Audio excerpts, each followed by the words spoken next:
I used to think that Bitcoin was about disrupting the US dollar. But it turns out, if you look at all the fiat currencies, the US dollar is the one that's embraced Bitcoin the most.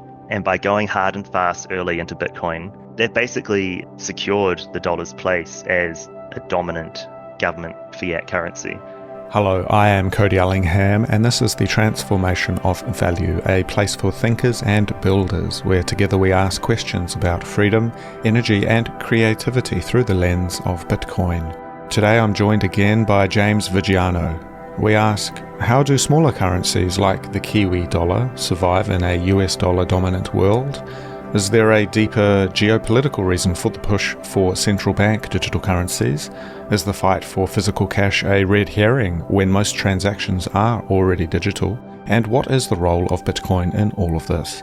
I would like to know what you think. Send me an email at hello@thetransformationofvalue.com and I will get back to you. Now, if you enjoy this episode and the work I'm doing, please consider a Value for Value donation through my website or directly to the show's Bitcoin wallet. Otherwise, on to the show. But I just went to the cafe, did some writing, so I just got back. So been working on my book. Oh, awesome. Yeah, so a bit of a labor of love. I don't know if you've ever tried writing at length, but it takes a lot of effort.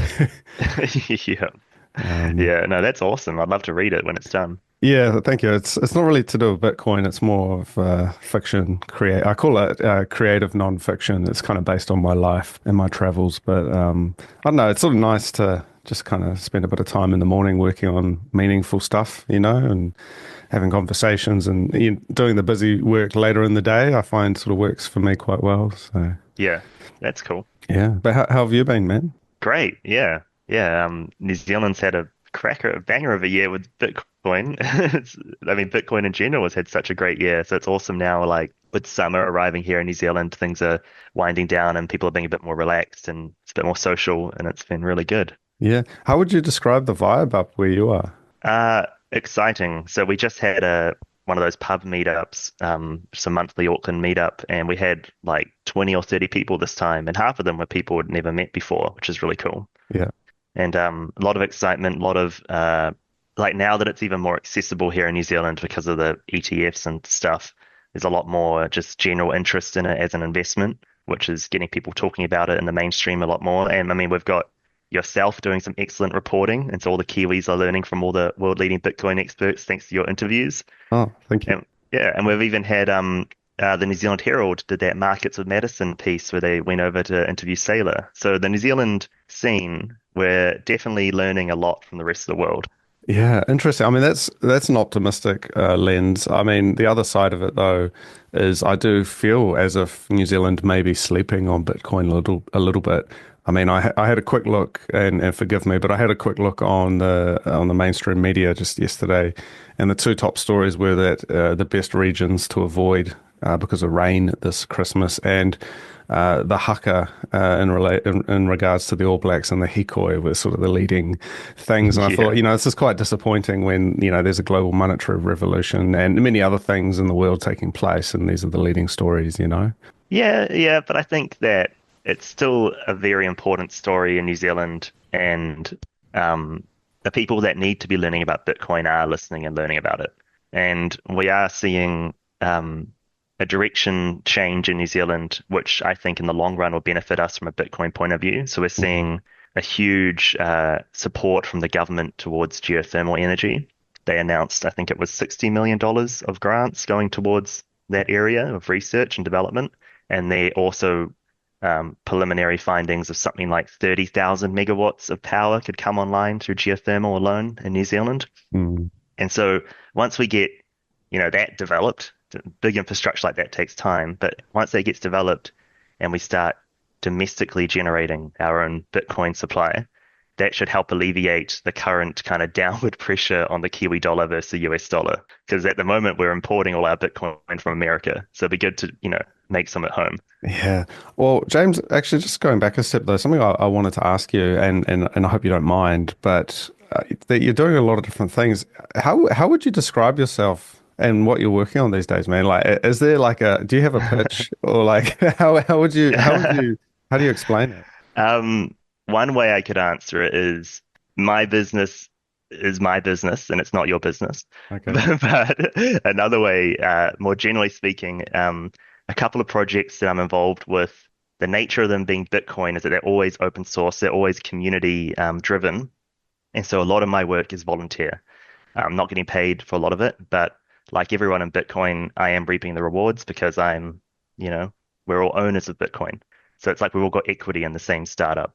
But yeah, to formalize my work a bit more, I guess it is just kind of Bitcoin research and then using that research to help other people move forward with their projects and ideas. Yeah, it's interesting because I guess selfishly I ask that question because I often think, what is it that I do here?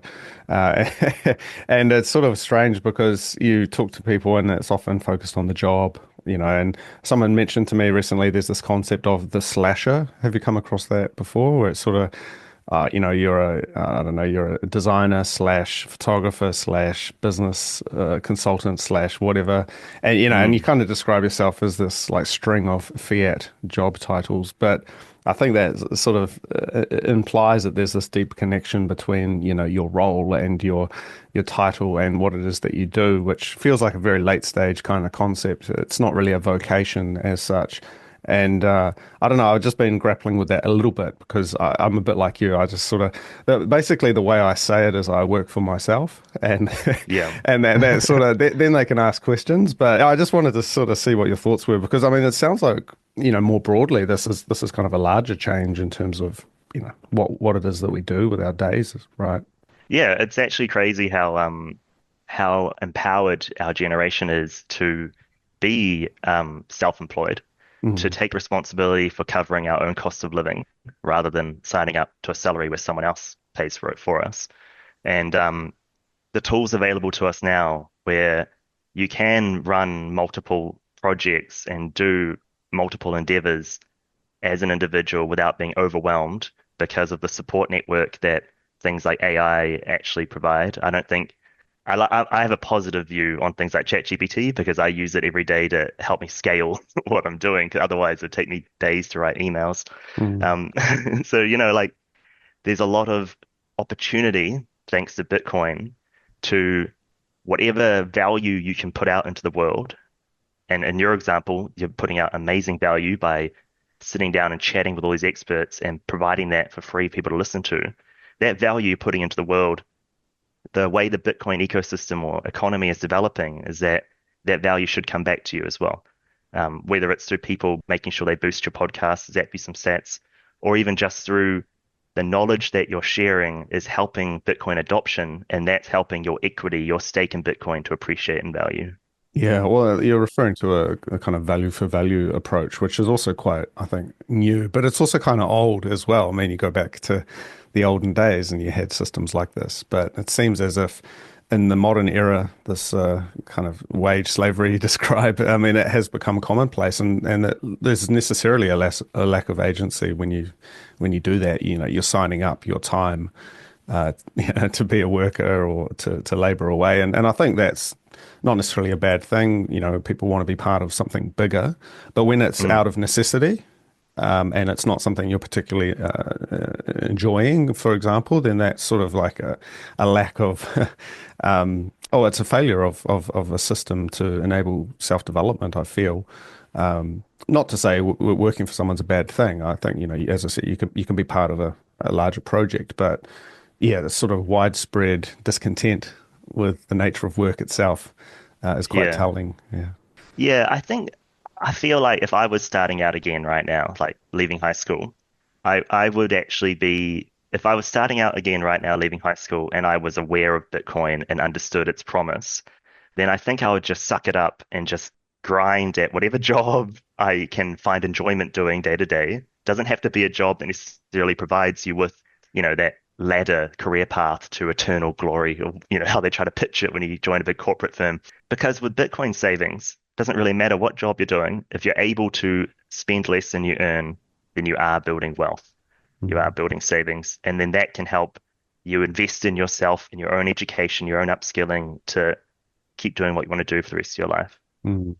Yeah, and I mean, New Zealand doesn't even have any big companies anyway, so sort of, we're the homeland of small businesses, right, and self-employed people already. So there's sort of a sense of self-sovereignty there. I think, working for yourself and taking it on, which is actually quite a foreign concept in a lot of places, certainly larger countries, there's more of this capture from large corps, and it's sort of this perversion of capitalism, which is quite often talked about, that it's not real capitalism. It's sort of aligned with the state and regulatory capture, etc. And so you end up with these mega kind of, in many cases, zombie corporations, and especially as it relates to the financial sector, which I know you're familiar with, but there's not really a free market there for innovation, right? Well, yeah, you're right. That is definitely Sorry, true. But sorry. there is like if we want to give a specific example, a project that I have no vested interests in, just friends of ours, Lightning Pay. You've Mm, met the team from there. I would say they are massively disrupting the New Zealand financial system, but they're not doing it in an abrasive way that I don't even think the banks realize what's happening. Um, but because of the open banking API system we have here, where all of your bank accounts in New Zealand have an API that is open and there's providers that link them all together, Lightning Pay has basically meant that Kiwi dollars in any Kiwi bank account can, within 30 seconds, a minute, be converted into Bitcoin in your own custody in your own Lightning wallet. So the capital flight, the ability to get capital out of New Zealand is instant and it's quick, and that actually alleviates concerns people might have about investing their capital into New Zealand because we've opened the gates to let the capital flow out as fast as it wants to flow out. mm, And now the next issue is uh, capital coming into New Zealand. We want to encourage capital inflows into the country. We want to encourage people to invest in our country, and that's where there's a bit of a hold up from the incumbents, the big banks. They don't have necessarily the motivation, inspiration, innovation to actually come up with creative solutions. But at the same time, the regulations that have built over the last 2 decades have absolutely made it hard for people to challenge them in the fiat side of things. mm, And that's actually where the disruption is coming from the regulator. It's coming from the central bank saying, we're going to take the windfall that you have right now, which is your deposit accounts, your checking accounts, basically the New Zealand dollar digital cash system we currently have. And right now, it's a select group of banks that are allowed to provide that. And so that's how they get their cheap funding to do all their lending because they just don't have to pay you much interest because you don't have much choice in who you give your Kiwi dollars to. Going to pull that out of the banking system and make that available to everyone through the central bank digital cash. So, like, even though over time we might get industries that build up and build regulatory moats, all of a sudden that regulation can be changed. And I think that's what we're about to see as well in the US, where they are coming hard and fast pro Bitcoin. And now they've got like the their parliament, their house, their senate, and their executive, their presidency, and also the Supreme Court is stacked.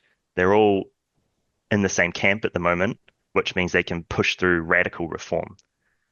And so you can create competition, and it can, even if it requires state intervention, it can create more competition. There will be opportunities there. mm. It's interesting. You mentioned the US situation, and for me, that's kind of a gradually then suddenly example where it really has. I think it's locked in now. I mean, and the prices of the exchange rate of Bitcoin is reflecting that confidence from the market. But it seems, as I said before, New Zealand is still sleeping on it because it doesn't feel like it's a topic that is in the mainstream yet. I mean, maybe in a little while, maybe next year, but certainly for me, the things are locked in now, and we're on the way to a sort of symbiosis between what was as a Bitcoin vision and now this kind of actual reality of it taking over and interfacing with the legacy system. Because I think there is they're not two separate things. They have necessarily a flow between them, right? And that capital flight you talked about, that is because there is a symbiosis. And I think that's now confirmed, right? Well, we've got that situation Yeah. being led by the US. So, Yeah. So I used to think that Bitcoin was about disrupting the US dollar. But it turns out, if you look at all the fiat currencies, the US dollar is the one that's embraced Bitcoin the most. And by going hard and fast early into Bitcoin, developing a huge local supply of Bitcoin, huge energy industry devoted to Bitcoin, and also their financial markets around Bitcoin with their exchanges and their liquidity, they've basically secured the dollar's place as a dominant government fiat currency.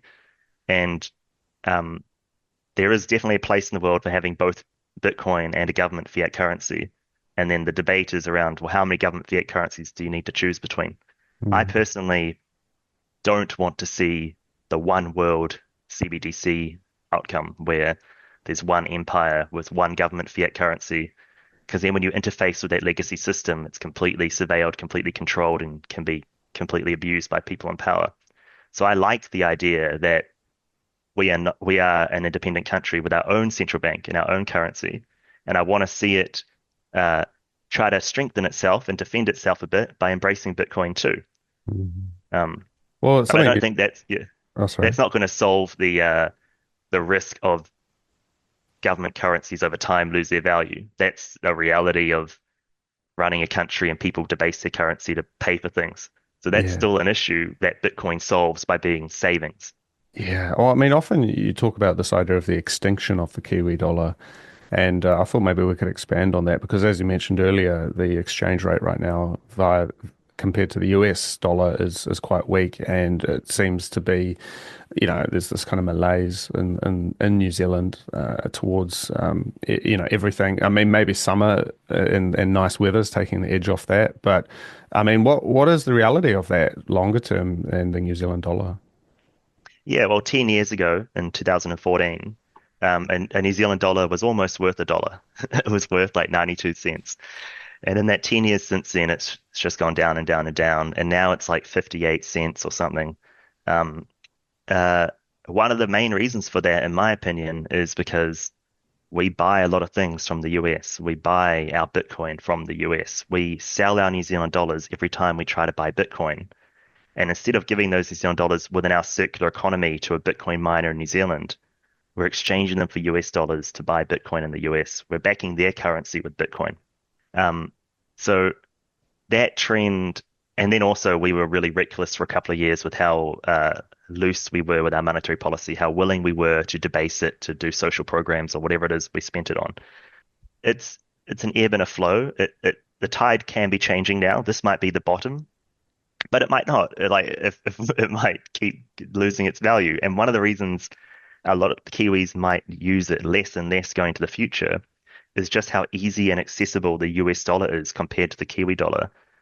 It's far easier for a tourist coming to New Zealand to just swap their Bitcoin for US dollars tether than it is for them to actually swap their Bitcoin for New Zealand dollars. We don't have a digital New Zealand dollar yet, and you can't go up to a New Zealand ATM and withdraw Kiwi cash paying with Bitcoin.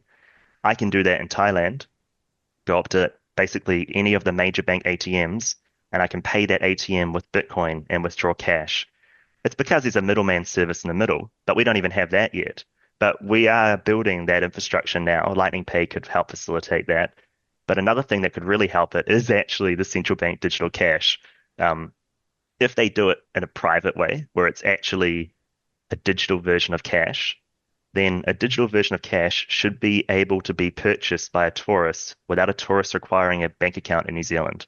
Just like how they can walk up to a money exchange and get out Kiwi dollars and pay with US dollars. They should be able to get out Kiwi cash and pay with Bitcoin. And if it's digital, well, it's even more convenient. So they don't have to carry that on them for their whole trip when they're touring New Zealand. They don't have to carry physical cash, they can carry digital version. So that would really help the inflow of capital back into New Zealand if we actually understood that we want people to spend their Bitcoin on Kiwi dollars. And another thing holding people back from spending their Bitcoin on Kiwi dollars is the unfair tax treatment that it currently has.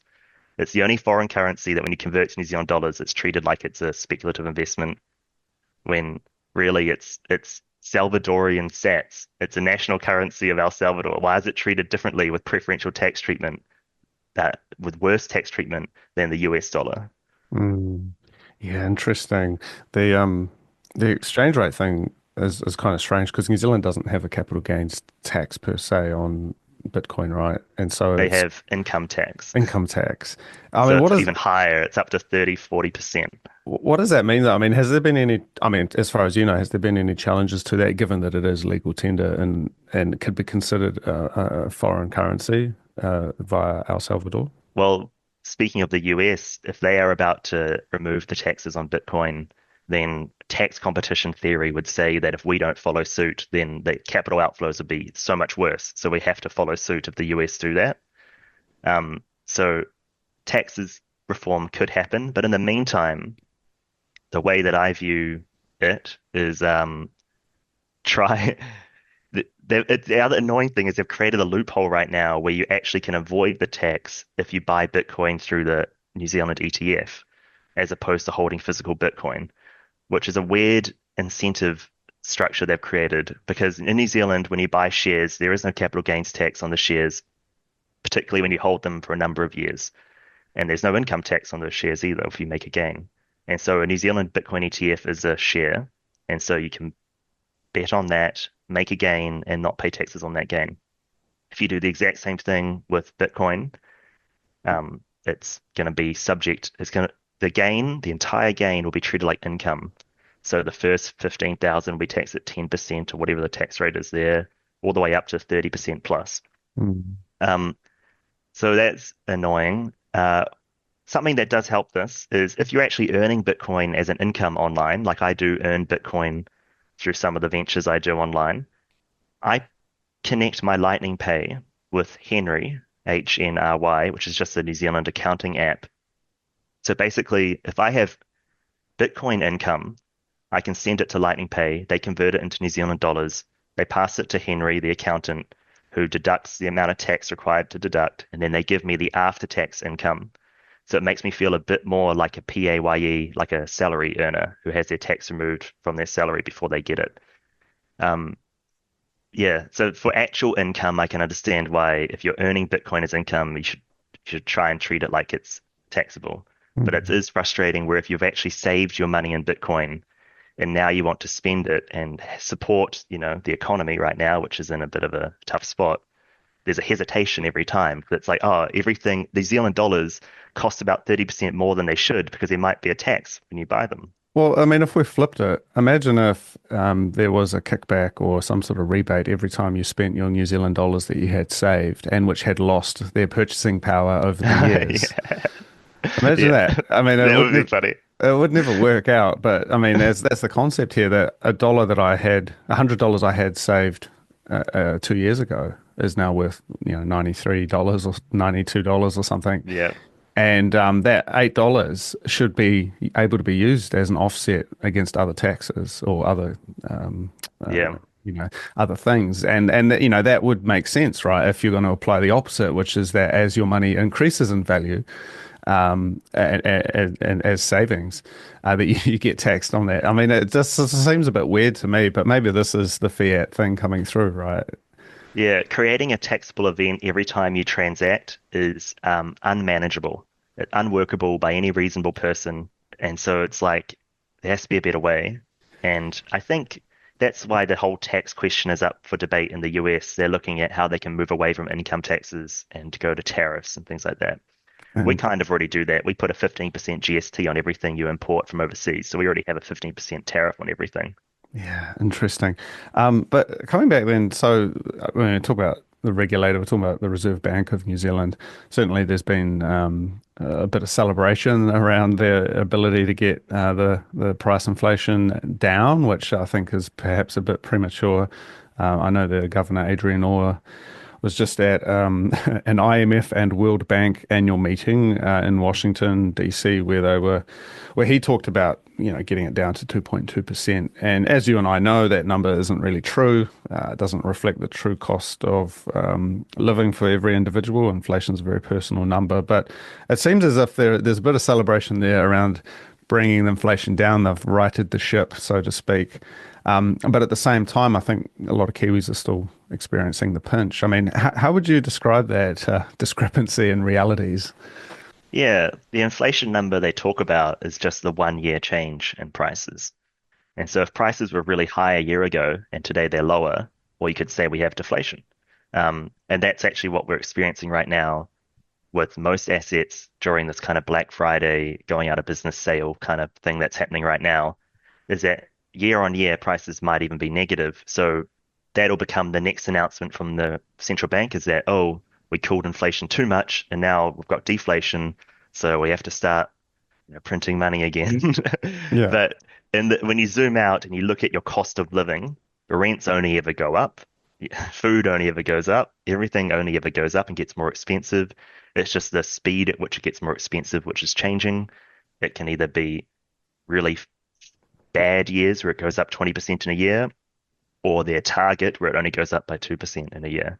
Um, it's annoying because if you're a salary worker, bringing it back to that earlier conversation, if you're on a salary where you've agreed to sell yourself for a year for a fixed price, you can't renegotiate that midway through the year. Now, it depends on the nature of your contract with your employer, but it forces workers to be on the back foot constantly, having to fight for a pay rise constantly just to get the same amount of money that they were previously getting paid. And it means that people who don't have that power to negotiate, they're not, maybe they're not performing well at their job, their boss doesn't really care to give them a pay rise, they just slowly get paid less and less. And we see that as well with pensioners or beneficiaries. If you're getting a government defined benefit, the greatest way the government saves money is that it just keeps paying you the same amount of New Zealand dollars, but it makes those dollars worth less and less. Yeah. um, so yeah. Yeah, well, I mean, as Adrian Orr says here, navigating monetary policy with a 1 to 2 year lag between policy action and ultimate outcome is akin to ocean circumnavigation. And we've got these images of Mr. Orr sort of holding the wheel of the ship and kind of in jest trying to explain that he's steering the economy, which we know isn't true, right? There's the reality of the market and economics is that it's decentralized and that everyone is a node and a participant. And yet there's still this strong sense of governance, I guess you could say. And New Zealand seems to be holding on to that. We've had recently the Hikoi protests in Wellington and kind of questions around, very political questions around the Treaty of Waitangi, etc., which kind of feels like I find it quite interesting that there's this appeal to the state for something which the state apparently did once upon a time. And there's this kind of dynamic of central control, which feels, for me, as a Bitcoiner, feels quite anachronistic, sort of out of date. But I mean, how do we approach this? Because New Zealand really does have a long relationship with the nanny state and with, appeals to government. I mean, is there a way that we move forward from that? What does it take? It's hard because people older than us, or even a lot of people our age, they don't want to learn something new. They're very stubborn, and that's fine. Once you get comfortable in how to navigate life and you have your way of surviving, you just want to survive like that and live your life. And so we can't do anything too radical where we take away, even if the Wizard of Oz, the central banker, is just a talking head to give people confidence in something that there really is not that much control over. Um, that's still beneficial for those people who do believe in it. It's like Santa Claus. But it's like there is, if you listened to his guidance and his imagery recently of him doing full steam ahead with the boat, that was accurate. It was letting us know that the direction rates are going now is lower, that we're in a bull market now. It is time to spend money. Money's going to get cheaper. And it's time to actually pull ourselves out of this recession that we're in. And it's kind of like if we're all in sync like that, then we can have a business cycle that there's some element of predictability over, not complete predictability, that's some element. And where things go a bit rogue is you get a government that comes in and goes way too far in the borrowing spending direction than they should for the size of the economy, causing a short-term blip in inflation. And then it's like the boat's on fire, and you don't want to tell everyone on the boat that it's hit the iceberg. You don't want everyone to panic. And so you just pretend like it was intentional. Oh yes, we wanted rates to go higher to cool things off. Well, no, it's because no one around the world wanted to lend New Zealand money. Our interest rates blew out because the government had to keep borrowing money. It was in so much debt, but no one wanted to lend it to it. So they had to keep paying a higher and higher interest rate to borrow money. But we don't want people to panic. So we always have to have confidence and give the impression that it's a very controlled ocean that we're navigating. But that does help put people at ease and help the economy to move forward. Because if businesses lose confidence in the economy, they don't make decisions, they don't invest, they don't take a risk and borrow money to invest in their expanding business. We need to have that level of stewardship over the economy to give people, I guess, like encouragement and motivation to just take action and grow our way out of this ourselves. Yeah, I think you mentioned looking to the state for answers or something like we shouldn't be hoping that the state solves every problem, but it's okay to let them be like our cheerleader to help motivate us to actually solve the problems ourselves. Interesting. Yeah, that's fascinating. It's like the theatrics of politics now with that lens so clear, right? There's this sort of act required, perhaps, for the market to really have stability because if you don't say the right things and you don't give this sense of confidence, then Yeah, it's reality aside, people maybe start stressing out and panicking when you've yeah, got the guy coming out saying, "Hey guys, sorry, but we're broke. The ship's sinking." They yeah, obviously they can't say that until you're actually underwater. And by that time, they're already on their lifeboats themselves. So sort of the theatrics of it come through, and it stands out to me that really maybe they shouldn't be hiring economists, but they should be hiring actors and people with a creative background to tell that story. And the degree and the kind of hard science of it is less relevant potentially. yeah. Well, I guess the central bank does also have a regulatory role where it's kind of like got a boring role of trying to set the rules for the game of the financial players. And in that respect, economists or lawyers are important to help to be independent and understand that you're meant to be policing the banks, not writing rules that help them defend their moat. So there's still a place for people that are educated in the economics and stuff. Yeah. The image that comes to mind is, the clowns that they put into the rodeo to like run around to distract the bull. It's maybe a Yeah. bit like that. Like, Yeah. it's just sort of like they're waving their hands and trying to get a little bit of attention of the bull, but man, it's not really controlling that thing. The beast of the economy does what it wants to do, and especially when it comes up against reality, and if there's a way, if there's a pathway, an exit valve, a lifeboat potentially in the case of Bitcoin, people start finding that, and that knowledge disseminates, and people start to understand that there's a way out of this. But maybe this that sense of authority of institutions is still quite strong, and even non-state institutions, things like the media, still kind of have a lot of sway. And even in New Zealand, when clearly they are so biased and so wrong, like, yeah, I'm sure most people we know in New Zealand still watch the news to some degree, especially family and friends who are maybe not so much into Bitcoin. So it's sort of like, well, at what point do these institutions fully lose validity? Or maybe they never do. Maybe they always stay as the voice potentially. Yeah. I mean, there's an element of if they're just trying to get attention because the only way they make money is through viewership, through ad revenue, then Sponsored content.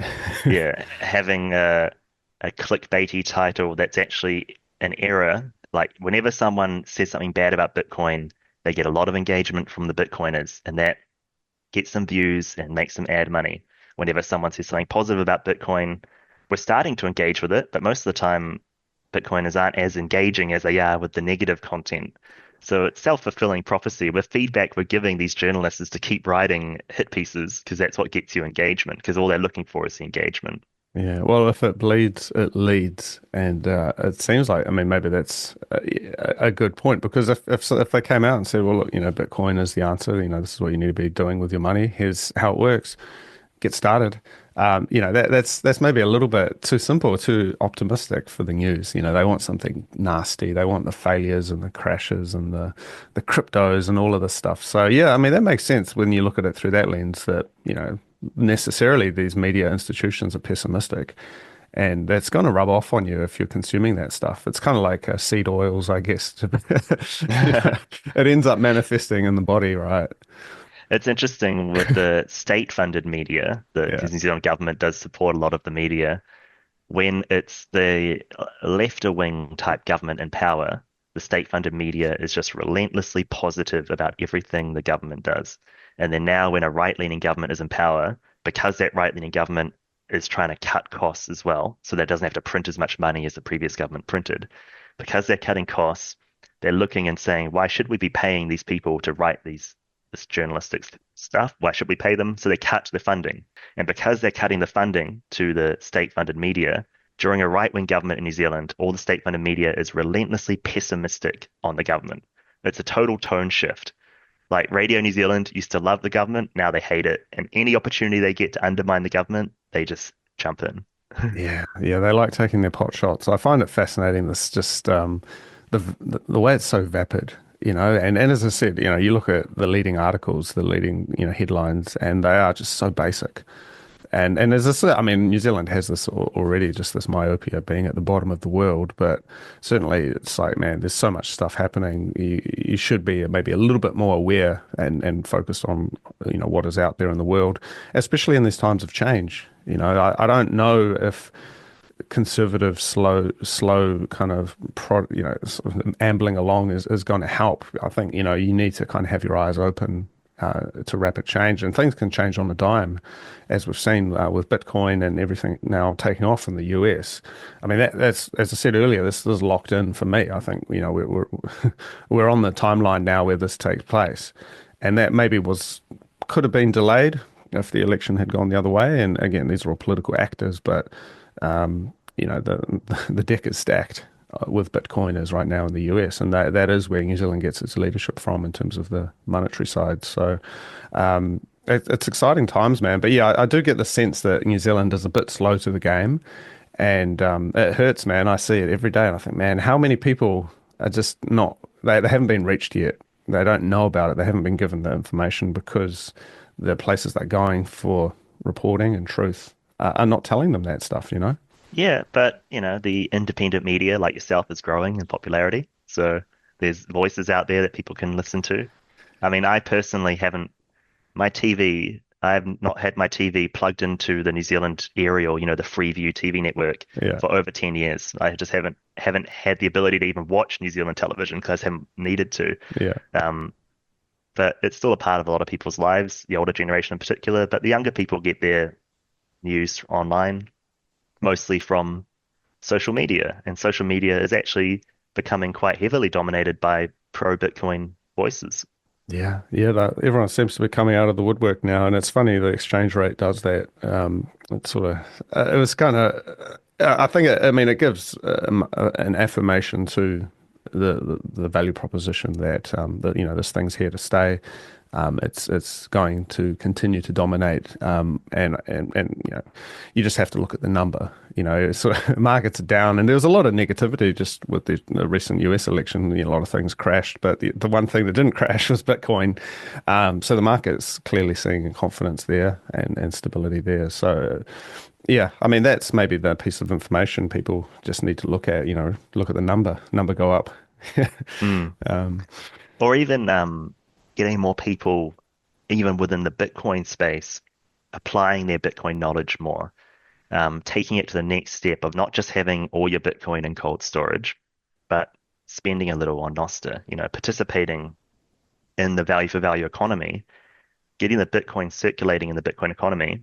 Like it makes it so much easier now to onboard new friends and family with their first dollar worth of Bitcoin. You just get them to install a Lightning wallet, get them to create a Lightning address, like an email address. It's how I explain it to people. Hey, what's your Lightning address or your email address for money, for Bitcoin? And then I send them $1 worth of Bitcoin. Getting them to participate and use Bitcoin is like sitting them down with a demo of email when they're waiting in line at the post shop and saying, look how much quicker it is to send an email to someone around the world.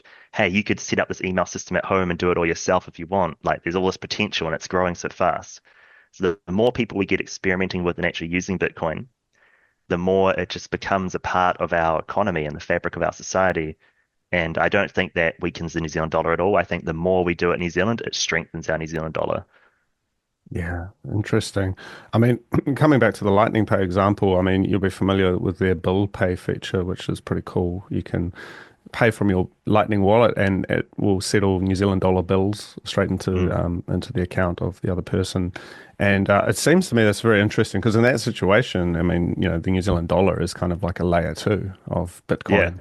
We're making easy use of the open banking system, which has been kindly built by the state and the Yeah. government. So we, And we should be a bit nicer. There is some innovation in New Zealand. If we compare it to other countries, our banks are pretty ahead of the game. Yeah, I mean it's kind of cool, but what it means though is you can have a Bitcoin, you can be on a Bitcoin standard and certainly pay your bills, utility bills, things You like that. absolutely can if you are a fully KYC New Zealand resident.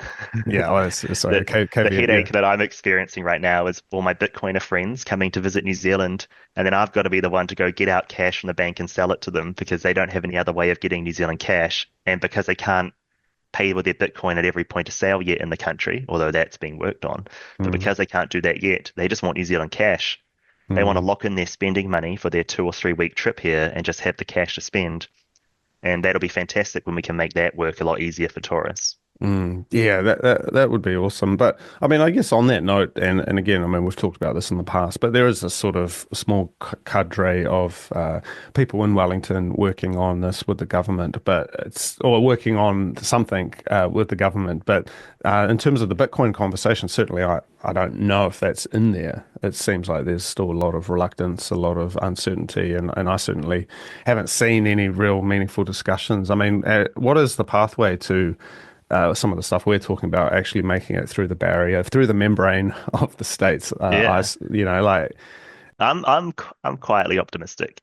Um, so we don't have gold in our reserves in New Zealand. So we already have a principle that our central bank doesn't actually back the currency with real money. It just backs it with government bonds of other countries. So getting our central bank to buy and hold Bitcoin is probably a step too far. That might not happen. But getting our central bank to digitize our cash, create that digital cash with an emphasis on privacy because we want it to be cash. Uh, that's that is in the works. It is very much being researched. They have shared publicly multiple times their emphasis on trying to figure out how to do it privately.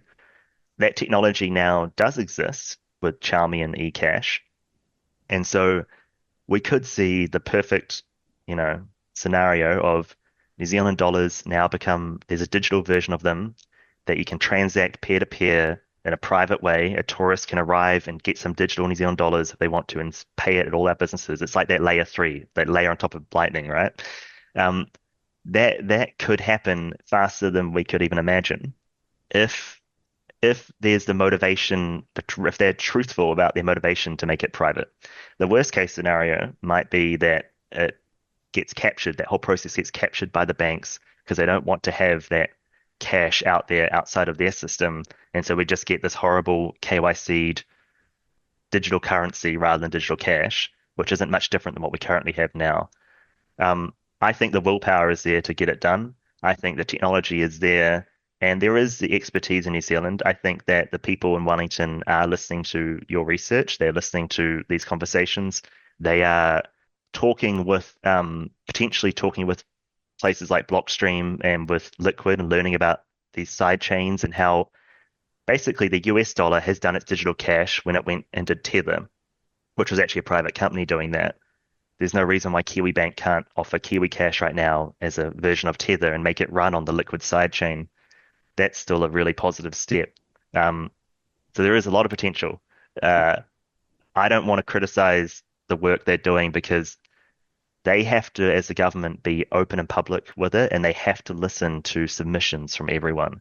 So right now, they've got that boring bureaucratic process of having to look at all the bullshit submissions to find the ones that support their thesis of privacy and eCash. And so they have to go through it all, and that takes time. And also, there's the idea of being a first mover can have a lot of political risk and be quite a thing. But now that we've got the pathway kind of being cleared with the US being pro Bitcoin, uh, things can happen in the next couple of years. yeah, I like your optimism, though. I must say, I mean, the CBDC thing certainly is a big topic, amongst the general public as well. There's a lot of concerns about the privacy side, and I don't know, man. It's the state we're talking about. Do they really care about privacy? I mean, that would be the question. I mean, I'm an optimist as much as anyone, but I sort of think, man, Something that you know, something that made me believe them was in the recent interview with one of the members of the Reserve Bank, the one who's in charge of the cash system. yeah. He emphasized that if we want private cash to continue to exist, we have to start using it more. And the issue is that even if we believe in privacy and we believe that cash is a good thing, I still find it incredibly inconvenient to use. I hate having to deal with change and dealing with coins. And I also have total empathy for a small business not wanting to have a cash register with a pile of cash that can be robbed.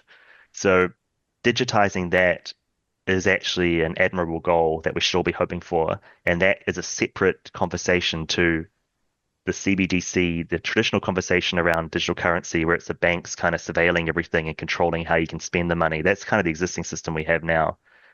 We almost should think about it like the central bank can help us. Now, the first time I started learning about CBDCs, I was also very pessimistic because the people I'm talking to about it are Americans.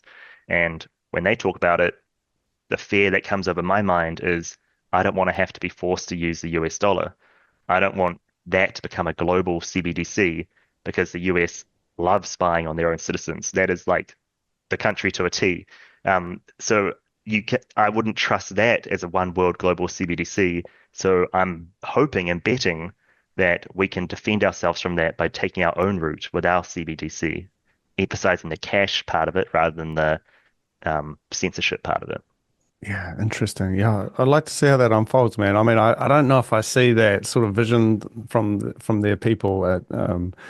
It seems like it's sort of lumbering along, and I don't really see strong privacy advocates, or certainly there's no Bitcoiners at the table that I'm aware of. So I'm sort of thinking, well, where are they getting their directive? Because it seems as if Mr. Orr himself, who's now talking at the World Bank and IMF and celebrating the inflation target that they've hit, it seems as if that's still within this global surveillance system that, I think everyone's aware that it exists and that it's not for our benefit. And so that a few people in Wellington would take a shot at doing something actually good. I don't know, maybe a bit of a stretch of the imagination. I want to have hope and certainly extend an invitation to talk about it if there is an opportunity. But yeah, we'll see. I mean, time will tell, and Mhm. maybe it doesn't matter anyway because if the New Zealand dollar goes dead, we're just using US dollars and Bitcoin. It won't matter much. Well, let's Much. hope not. No. I'm in the camp of let's hope that doesn't happen. I think we have to remember that these are employees of the state, that we control what the state is, and we can effectively fire and replace if it goes in the wrong direction. I know there is a separation of central bank from parliament, so there's that idea that you can't fire them, but that's BS. You absolutely can. Um, so it's kind of like if it goes in the wrong direction and we suddenly have this tyrannical Kiwi dollar, first of all, it'll be worthless, so no one's going to want to use it. But second of all, we as a people would just enact our political power to change the government and unlock the free Kiwi dollar, the Kiwi cash.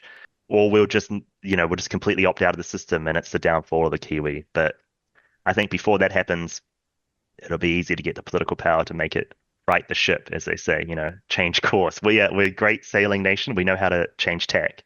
Yeah, yeah, that's cool. That's awesome, James. It's interesting stuff to think about as we come into the summer break at the bottom of the world, and I guess look forward to next year. Which, speaking of 2025, what is your outlook, man? What are you looking forward to? What's on your horizon? I'm trying to remain humble and appreciate that 2024 was a bull market year. A lot of people are saying next year's a bull market, but if you look at how well this year has gone for Bitcoiners, this was a bull market year. So next year, I'm looking forward to long-term planning, trying to secure thinking epoch to epoch, 4-year cycles of Bitcoin's halving, trying to make sure that going into next year, I can hit the ground running for 3 years or 4 years straight without having to worry about, you know, the worst situation you can be in is being overexposed to Bitcoin in a bear market and being forced to spend some of your Bitcoin at a depreciated value. So there is the use case of stable coins and of trying to pre-fund your runway. If you don't have an employer, like I am my own employer, I need to think about how to position myself to afford my cost of living, always being humble and having a very minimal cost of living so I can stretch out my savings as long as possible. But trying to plan multi-years. So a few of the projects that I'm working on are unspent capital. That's kind of like my investment philosophy, and that's going to become a bit more of like a up-to-date current education on what I would do today in Bitcoin and sharing what I'm doing in Bitcoin, kind of where I share my research. and also where I share what I'm spending my Bitcoin on, so people can see what my spent capital goes to. Because I think every Bitcoiner is really good at spending their Bitcoin. They put a lot of thought into it, so it's worth sharing with people how you think about that. Another project that I'm really ramping up next year is my gamer tag is Maddens, and I play a game called Rust. And so me and some friends have a Rust community, a server where kids come and play and they earn their first little bit of Bitcoin in this digital economy. So really trying to ramp that up and get more people offering their products and services in this economy and experimenting with that. And I mean, there's actually quite a few other Bitcoin projects like in the Nostr space. I'm loving Zapstream if you like live streaming. So I want to contribute and help that grow as much as I can. So yeah, there's a lot of it's a big year next year, but I'm not going to be one of those people that keeps expecting Bitcoin to go up forever. So I just need to be realistic and plan 4 years ahead of time and just be able to be in a position to be building for the next bear market. Yeah. Yeah, that's interesting. And just with unspent capital, because was that not the company you started a few years ago? Are you saying that's a going concern still, or?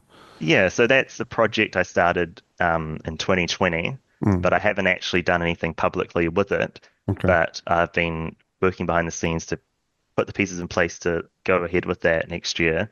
But it's not like it's not I'm not accepting anyone's capital. I'm not trying to start a fund. I don't want to manage anyone else's money and take that risk. Yeah. But it's more just like providing people with a portal to access me if they want to book in time with me and talk to me, um, publishing my research in more depth, especially about digital cash and Bitcoin. It's up to all of us to put that out there in a format that people can refer to and cite so they can actually have the arguments to get that developed in the New Zealand. Yeah, that's awesome, man. I look forward to that because, yeah, as you mentioned, you do quite a lot of research into this stuff, which I had assumed was sort of personally. But if you do have a vehicle for publishing that and sharing that, I think that'd be really awesome. And given your background as well with the legacy financial system before and now with Bitcoin, you've kind of got, like you're over both of those, which would be a very interesting perspective, I think.